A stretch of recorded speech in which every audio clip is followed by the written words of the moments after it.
یہ آنکھ کا فتنہ ایسا ہے کہ اس میں بڑے بڑے پارسا لوگ بھی اس میں مبتلا ہیں، ہو جاتے ہیں۔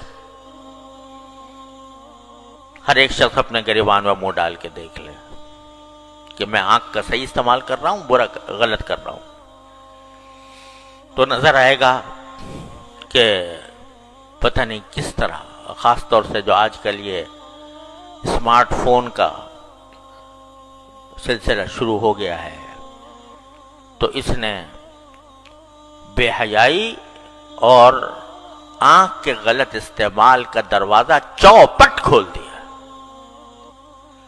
اچھا خاصا نمازی ہے، پرہیزگار ہے، صف اول میں نماز پڑھنے والا ہے، لیکن تنہائی میں بیٹھا ہے اور اپنی آنکھوں کو اللہ تعالی کی نافرمانی میں استعمال کر رہا ہے۔ کیا کتنی بڑی غداری، کتنی بڑی خیانت، کتنی بڑی نافرمانی۔ تو اس لیے میں یہ عرض کرتا ہوں کہ جس شخص کو یہ بھروسہ نہ ہو کہ وہ اپنے آپ کو محفوظ رکھ سکے گا اس فتنے سے، اس کے لیے ایسا فون استعمال کرنا جائز نہیں، جس کو یہ بھروسہ نہ ہو۔ اگر بھروسہ ہے تو بعض اوقات اس سے اچھے کام بھی لیے جا سکتے ہیں، لیکن پاؤں پھسلنے کا ہر وقت خطرہ، نگاہ کے پھسلنے کا ہر وقت خطرہ۔ لہذا بھائی کتنے دن کی زندگی ہے پتہ نہیں، کسی کو پتا ہے کہ کب اس کو موت آ جائے گی، تو اپنے اللہ تعالیٰ کی دی ہوئی اس نعمت کو کیوں داؤ پر لگاؤ، اس داؤ پر لگاؤ کہ اس کا غلط استعمال ہو گیا تو وہاں پکڑ ہو جائے گی اللہ تعالیٰ کی۔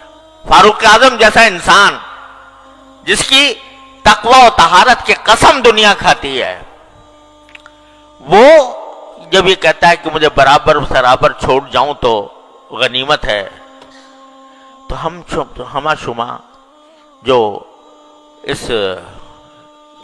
ان قسم کے فتنوں میں مبتلا ہو جاتے ہیں، ان کے دل میں خیال نہیں آتا، ان کے دل میں یہ خوف نہیں ہوتا کہ یہ جو ہم اللہ تعالیٰ کی نعمتوں کا غلط استعمال کر رہے ہیں، ایک دن اس کا حساب دینا ہوگا، ایک دن اللہ تعالیٰ کے سامنے حاضری ہوگی، اور ایک ایک نگاہ جو جس چیز پر ڈالی ہے اس کا حساب مجھے دینا ہوگا۔ تو اللہ تبارک و تعالیٰ اپنے فضل اور بھائی دیکھو، یہی وہ چیز ہے کہ جو انسان سے محنت، مشقت اور اپنے نفس پر زبردستی چاہتی ہے، زبردستی۔ بہت عرصے تک میں بیان کرتا رہا ہوں، یا ایھا الذین آمنوا اتقوا اللہ وجاہدوا فی سبیلہ، کہ تقوی کا راستہ یہ ہے کہ اللہ کے راستے میں محنت کرو۔ کیا محنت کرو؟ کہ نفس کسی طرف بلا رہا ہے، مچل رہا ہے، گناہ کی خواہش دل میں پیدا ہو رہی ہے، اور تم اس خواہش کو زبردستی کر کے دباؤ، یہ ہے مجاہدہ۔ اور اس مجاہدے کے ثمرات یہ ہوتے ہیں، حضرت تھانوی رحمۃ اللہ فرماتے ہیں کہ جتنا انسان اپنے نفس کو، نفسانی خواہشات کو روکتا ہے اللہ کے لیے، اتنا ہی اللہ تعالیٰ سے قرب بڑھتا ہے۔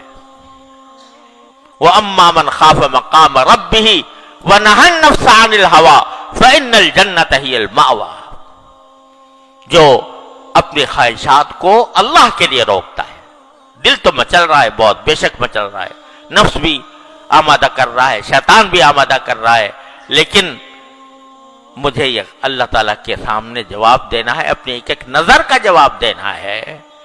اس کا احساس کر کے جب آدمی اپنے اوپر زبردستی کرتا ہے تو اللہ تبارک و تعالیٰ کے ہاں اس کی درجات میں ترقی ہوتی ہے، تعلق میں اضافہ ہوتا ہے، اللہ تعالیٰ کی محبت اس کے دل میں پیدا ہوتی ہے، اللہ تعالیٰ اس سے محبت فرماتے ہیں۔ تو میرے بھائیوں اور بہنوں، اللہ تبارک و تعالیٰ کی نعمتوں کا پہلے تو احساس کرو، کثرت سے سوچا کرو کیا کیا نعمت مجھے ملی ہوئی ہے، اور اس نعمت کو صحیح استعمال کرنے کے لیے اپنے نفس کو زبردستی، اپنے نفس پر زبردستی کرو، اور اس کی نافرمانی میں استعمال کرنے سے اپنے آپ پر زبردستی کر کے بچاؤ۔ کیا قیامت آ جائے گی؟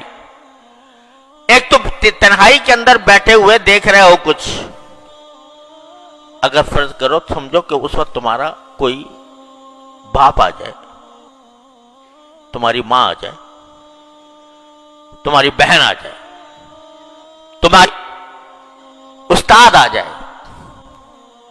کیا پھر بھی تمہارا دل مچلتا رہے گا؟ کیا پھر بھی وہ خواہش جو دل کی ہے وہ اسی درجے میں برقرار رہے گی؟ فوراً بند کر دو گے۔ اب کیسے بند کر دیا بھائی؟ یہ کہتے ہو کہ ہمیں اپنے نفس پر اختیار نہیں، ہم بے اختیار ہو جاتے ہیں، ہم جو ہیں مچل جاتا ہے دل، اور ہم اپنے تقاضے کو دبا نہیں سکتے، مجبور ہیں اس کے آگے۔ ارے اب کہاں گئی مجبوری؟ جب تمہارا باپ آ گیا، تمہاری ماں آ گئی، تمہارا استاد آ گیا، تمہارا شیخ آ گیا، پھر کیا کرو گے؟ پھر بھی دیکھتے رہو گے؟ بند کرو گے کہ نہیں؟ کیوں کرو گے؟ اس واسطے کہ طاقت تھی تمہارے اندر بند کرنے کی، اختیار تھا تمہارے اندر بند کرنے کا، احساس ہو گیا کہ میں بدنام ہو جاؤں گا، احساس ہو گیا کہ مجھے سزا ملے گی۔ ارے وہ جو ہر وقت تمہیں دیکھ رہا ہے اس کی پرواہ نہیں، اور اگر اس کی پرواہ ہے تو پھر اسی طرح بند کرو جیسا کہ اپنے باپ، بھائی، استاد اور بڑے کے سامنے بند کرتے ہیں۔ تو اپنے نفس پر یہ زبردستی کرنی ہوگی، اور اسی زبردستی کے ذریعے تم اللہ تعالیٰ تک پہنچو گے۔ یا ایھا الذین آمنوا اتقوا اللہ وجاہدوا فی سبیلہ لعلکم تفلحون۔ فلاح اسی طرح حاصل ہوگی جب اپنے اوپر زبردستی کرو گے، اللہ تعالیٰ کے احکام کی اطاعت کر کے بھی اور نافرمانی سے بچ کر بھی۔ أسمو وأجتاز السماء جلالا